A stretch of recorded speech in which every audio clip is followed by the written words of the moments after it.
Hello friends, I welcome you all in my science academy YouTube channel. और ये video continuation में जहाँ पर हम लोग जेएनयू के एमएससी लाइफ साइंसेज के क्वेश्चन पेपर फ्रॉम 2017 ईयर का डिटेल सॉल्यूशन देख रहे थे।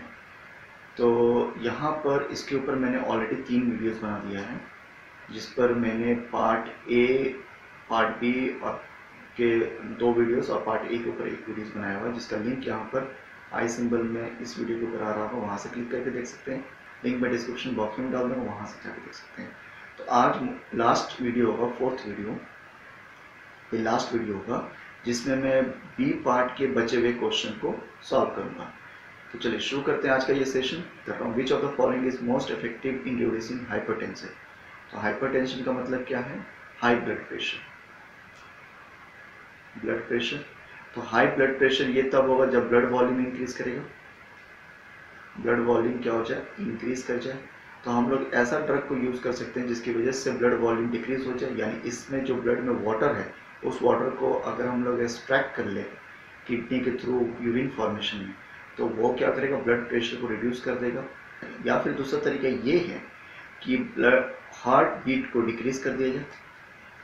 हार्ट बीट को डिक्रीज करेंगे यानी इनके मसल्स स्लोली कॉन्ट्रैक्ट और रिलैक्स करेंगे, तो पंपिंग स्लो हो जाएगा। पंपिंग ऑफ ब्लड क्या हो जाएगा? पंपिंग ऑफ ब्लड स्लो हो जाएंगे, और जब ये स्लो होगा तो ब्लड प्रेशर भी डिक्रीज कर जाएगा। तो ये हार्ट बीट डिक्रीज कैसे कर सकते हैं? हार्ट बीट को डिक्रीज करने के लिए हम लोग एक मेडिसिन का यूज करते हैं जिसका नाम है बीटा ब्लॉकर। तो बीटा ब्लॉकर बेसिकली करता क्या है? ये इनहिबिट करता है जीपीसीआर पाथवे को, जिसको जी प्रोटीन कपल्ड रिसेप्टर पाथवे बोलते हैं। और इस पाथवे को इनहिबिट कर देने से क्या होगा? IP3 इंडोल ट्राइफॉस्फेट और साइक्लिक AMP ये नहीं बनेगा। और IP3 नहीं बनेगा तो ये कैल्शियम का साइटोप्लाज्म में रिलीज नहीं होगा फ्रॉम एंडोप्लाज्मिक रेटिकुलम, क्योंकि IP3 करते क्या है? एंडोप्लाज्मिक रेटिकुलम के साथ बाइंड कर जाएंगे, वहाँ पर ट्रांसपोर्टर होता है कैल्शियम ट्रांसपोर्टर, उनके साथ बाइंड कर जाएंगे और कैल्शियम चैनल को ओपन कर देंगे, जिसकी वजह से एंडोप्लाज्मिक रेटिकुलम से कैल्शियम बाहर आ जाएगा। और अब अगर कैल्शियम ज़्यादा आएगा तो कॉन्ट्रैक्शन और रिलैक्सेशन मसल्स में, हार्ट मसल्स में फास्ट होंगे, तो हार्ट बीट इंक्रीज करेगा। लेकिन यहाँ डिक्रीज करना तो अगर इस पूरे पाथवे को इनहिबिट कर दें तो कैल्शियम नहीं, कॉन्सेंट्रेशन का इंक्रीज नहीं करेगा या और डिक्रीज करेगा, जिसकी वजह से contraction and relaxation of muscles of heart will decrease, और इसकी वजह से हार्ट बीट स्लो हो जाएंगे, ब्लड प्रेशर कम हो जाएगा। तो बीटा ब्लॉकर इसका answer. Moving to next question, which of the following is not a part of southern blot hybridization to detect a single copy gene using radioactive labeled DNA probe? तो southern blotting हम लोग use करते हैं specific gene के presence को या फिर fragment of DNA को आइडेंटिफाई करने के लिए। तो यहाँ पर जो प्रोब होता है, प्रोब यूज करते हैं जो रेडियो लेबल्ड होता है 5 प्राइम पे, और वो सिंगल स्टैंड होता है, और ये कॉम्प्लीमेंट्री होते हैं। किसके? कॉम्प्लीमेंट्री होते हैं जीन ऑफ इंटरेस्ट। जिस जीन को आप देखना चाह रहे हैं, जीन ऑफ इंटरेस्ट, ये जीन ऑफ इंटरेस्ट भी सिंगल स्टैंडर्ड होता है, सिंगल स्टैंडर्ड DNA। और ये प्रोब भी क्या होते हैं? ये जो प्रोब है, ये प्रोब भी सिंगल स्टैंडर्ड DNA होता है। ये दोनों कॉम्प्लीमेंट कर लेंगे। तो अब आ जाते हैं ऑप्शन पे, restriction enzyme digestion of genomic DNA, ये ट्रू है। जीनोमिक DNA को हम लोग आइसोलेट करते हैं और उसके बाद में रिस्ट्रिक्शन एंजाइम डाइजेशन करते हैं, जिसकी वजह से स्मॉल फ्रेगमेंट में कन्वर्ट होगा, उसका डीनेचुरेशन करते हैं ताकि ये सिंगल स्ट्रैंड में कन्वर्ट हो जाए। ये डबल स्ट्रैंड किस में कन्वर्ट हो जाए? सिंगल स्ट्रैंड में। और उसके बाद जेल पे रन करेंगे और उसके प्रोब से ट्रीट करेंगे। तो ये ट्रू है। 5 प्राइम एंड लेबलिंग होगा प्रोब का, ये भी ट्रू है। ऑडियो रेडियोग्राफी करते हैं, येस इट इज़ इंस्ट्रूमेंट जिसमें हम लोग रेडियो लेवल इमिशन देखते हैं, ये भी यूज़ करते हैं। प्रोब डीनेचुरेशन नहीं करते क्योंकि प्रोब ऑलरेडी सिंगल स्टैंडर्ड है, तो इसको डीनेचुरेशन नहीं करना है। डीनेचुरेशन वहाँ किया जाता है जहाँ पर डबल स्टैंडर्ड DNA को सिंगल स्टैंडर्ड में कन्वर्ट करना है। तो ये ऑप्शन रॉन्ग है क्योंकि नॉट पूछ रहा है। Next question, which of the following in the ribosome is involve in proof reading during the translation in the prokaryotes? तो प्रूफ रीडिंग हमेशा ए साइट पर होता है, क्योंकि फर्स्ट क्योंकि राइबोसोम में हम लोग को मालूम है राइबोसोम 50S और प्रोकैरियोटिक में 30S और 50S से बना हुआ है, और इसके बीच में mRNA है, ये 5 प्राइम है और ये 3 प्राइम है। यहाँ पर P साइट होते हैं और यहाँ पर ए साइट होते हैं और ये बनते किससे, दोनों के कॉम्बिनेशन से 50s और 30s। तो यहाँ पर सबसे पहला मेथियोनिन आता है जो स्टार्टिंग कोडोन होता है, उसके बाद जितने भी अमाइनो एसिड हुए सब किस पर आएंगे, ए साइट पर। तो यहाँ पर सेकेंड अमाइनो एसिड से लेकर लास्ट अमाइनो एसिड तक सब ए साइट पर आते हैं। तो कोडोन एंटी कोडोन का चेकिंग या प्रूफ रीडिंग किस पर होता है, ए साइट पर। तो आंसर क्या होगा इसका, C option. Next question, ice, अब आ रहा है 126 पे। Ice is known as a solid state of water where each water molecule interact with the neighboring one to yield a ice lattice structure. What type of interaction exists between water molecule and the ice?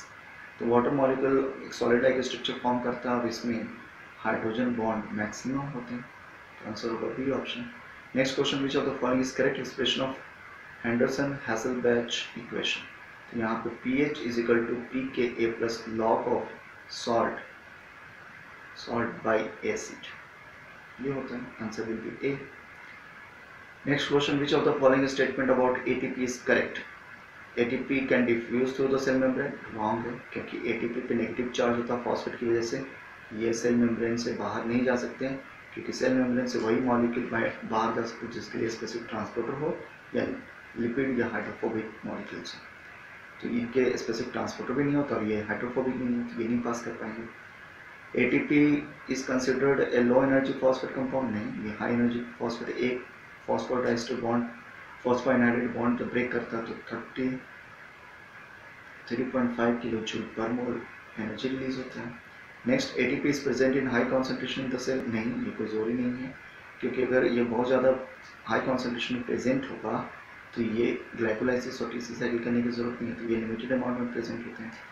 Next, hydrolysis of ATP is strongly exothermic reaction, yes it is true, क्योंकि जब breakdown होता है ATP का तो convert करता है ATP plus PI और इससे delta G negative 33.5 kilo joule पर मोल एनर्जी रिलीज होता है।